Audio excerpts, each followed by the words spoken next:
Қайырлы күн, құрметті әріптестер.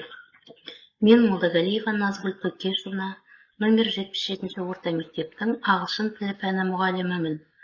Еңбек өтілім 28 жыл, педагог сарапшы. Бүгінгі сіздермен жүздесіп отырған мақсатым өзімнің авторлық бағдарламамды және одағы жұмыстарды таныстыру. Авторлық бағдарлама ағылшын тілі грамматикасы деп аталады. Қызылорда облысы бойынша Өрлеу кәсіби даму институтының қолдауымен бірігіп шығарылған.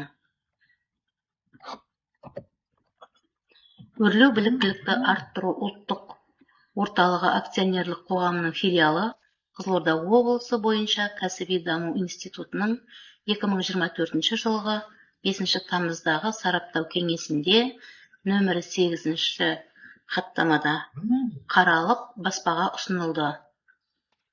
Пікір жазғандар: Елеусинов профессор, Өрлеу біліктілікті арттыру ұлттық орталығы акционерлік қоғамының филиалы Қызылорда облысы бойынша кәсіби даму институтының директоры, Ишимова кафедраның меңгерушісі, Таумаханова кәсіби даму институты кафедрасының тренері. Ағылшын тілі пәнінен 5 сыныпқа арналған оқу жетістіктерін сырттай бағалау оқу бағдарламасы Қазақстан Республикасы үкіметінің 2012 жылғы 23 тамыздағы нөмірі 1080-ші қаулысымен бекітіліп, орта білім берудің жалпыға міндетті стандартына сәйкес әзірленген. Күнтізбелік жоспар Қазақстан Республикасының білім және ғылым министрлігінің 2013 жылғы 3 сәуірдегі нөмірі 115 бұйрығымен бекітілген негізгі білім беру деңгейінің тіл және әдебиет білім саласы пәндерінің оқу бағдарламасын басшылыққа ала отырып, оқушылардың функционалдық сауаттылығы дамыту жөніндегі 2012-2016 жылдарға арналған ұлттық іс-қимыл жоспарын бекіту туралы. Авторлық бағдарлама мектеп оқушыларына негізгі пән ағылшын тілі пәнінен меңгерген білім, білік дағдыларын жетілдіру, бекіту мақсатында құрастырылған көмекші құрал. Бұл бағдарлама ағылшын тілі оқулықтары оқыту құралына сүйеніп жасалған. Бағдарлама аясы Қазақстан Республикасының мемлекеттік жалпыға бірдей міндетті білім беру стандартының талаптарын қамтамасыз еткен. Тақырыптардың мазмұны оқушылардың жас ерекшеліктеріне сай. Мақсаты: оқушыларды ауызша дұрыс сөйлеуге, сауатты жазуға, сөзді мағынасына сай дұрыс қолдануға үйрету. Ағылшындардың күнделікті өмір үлгілері арқылы оқушылардың ой қорыту қабілетін, тіл байлықтарын байланыстырып, сөйлеу қабілеттерін арттыру. Грамматикалық ережелерді ескере отырып, еркін, таза сөйлеуге бейімдеу.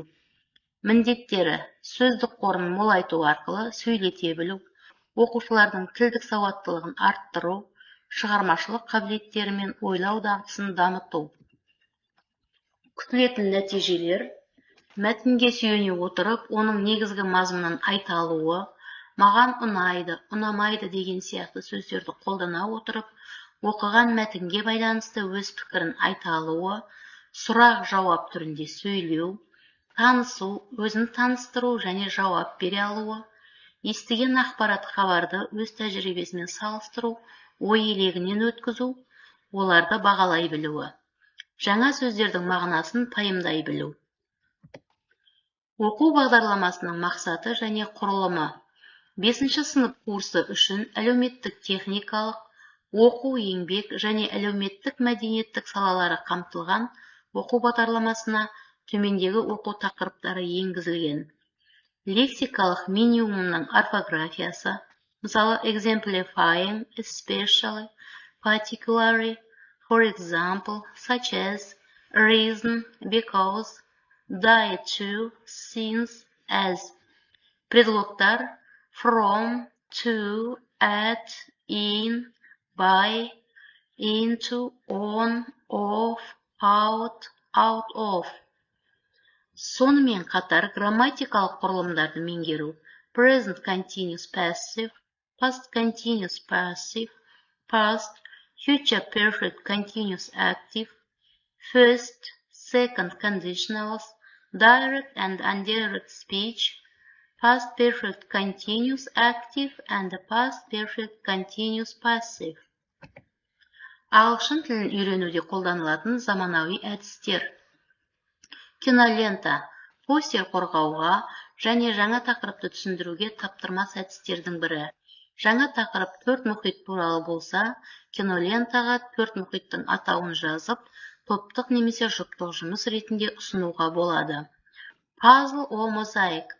Бұл әдісті жаңа тақырыпты ашуға, бекітуге, қайталауға қолдануға болады. Kill the flies.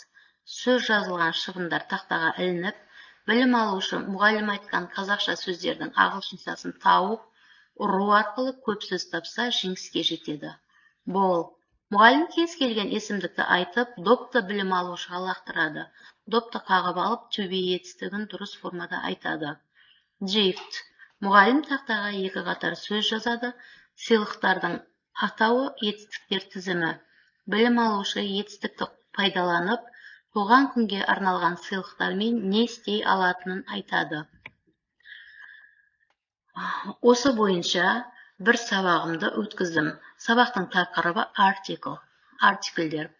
Оқу мақсаты, оқушылардың сөздік қорын байыту, өз ойын толық, анық жеткізе білуге дағдыландыру. Сабақ мақсаты барлық оқушылар орындай алады. Оқулықта берілген және қосымша тапсырмаларды орындайды. Сұраққа жауап береді. Топтық жұмысты бірлесе орындайды. Өз бетінше жұмыс жасайды. Қосымша үлестірме ресурстармен жұмыс жасайды. Кейбір оқушылар оқулықтан тыс берілген тапсырмаларды орындайды. Тақырып бойынша қосымша мәліметтер мен дәлелдер келтіре алады. Сабақтың барысында білім алушылармен амандасып, бір-бірімізге сәттілік тілейміз. Сабақтың мақсаты мен күтілетін нәтижесі таныстырылады, тілдік жаттығулар жасалады. Жаңа сөзді бекіту мақсатында жаңа сөздермен таныстырып, осы жаңа сөздердегі артиклдерді сұрап өтеміз. Артиклдер ағылшын тілінде 2 түрі бар. An indefinite article, the definite article. Білім алушылар артикл туралы білетін білімдерін толықтырады. Сілтеу есімдігінің жекеше түрі these, that, көпшіле түрі these, those. Сілтеу есімдіктері сын есім және зат есім түрінде де қолданылады. What is this? It's a computer. What is that? It's a book. Grammar детектив әдісі арқылы тапсырмалар орындалады. Осы тапсырмаларды дескриптор арқылы тексереді. Қорытынды бөлімде почта әдісімен кері байланыс жасалып, білім алушылар өз-өздерін бағалайды. Назар қойып тыңдағандарыңызға рахмет. Сау болыңыздар.